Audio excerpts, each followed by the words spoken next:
So looking at this last page, 1C, this is just what you've done all chapter long in your calculator. So here, this is kind of your hint too when it says calculate an estimate of the mean. So remember, you're using your calculator to do something like that. So this was my hint to you. So with the calculator, remember you put the mid intervals in for list 1. So numbers like 10, 30, 50. So put the mid intervals for list 1, put the frequencies in there for list 2, and then go to your one variable statistics to get the mean. On E and F, so how many students got better than an 80%? So if you look at the graph, which hold on, I have to switch screens for the graph. So how many got better than 80%? If you look at the original graph,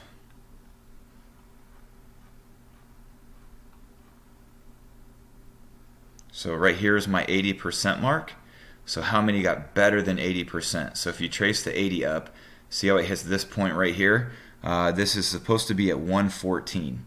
Well, it only goes to 120. So how many students got better than 80%? So from 114 to 120, if you just subtract, it tells you have 6 students in that group. And then for the other one, you said F, I believe, top 25%. So how many got the top 25%? If you look at the graph, a couple ways you could do this, but there was 120 total, right?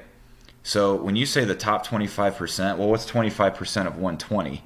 It would be 30. So in other words, the top 30 students hit this mark, the top 30. So where's the cutoff, right? So from 90 to 120, this would represent the top 30 students, or you could say the top 25%. So the 90th student was like the cutoff, right? So if I go from 90 over, see if I could trace this down on my computer here. It looks like 56. So if you got a 56, then you made it into the top 25%, right? Or the top 30 kids, you could say. And so that's where that answer came from of 56%. So hope that helps.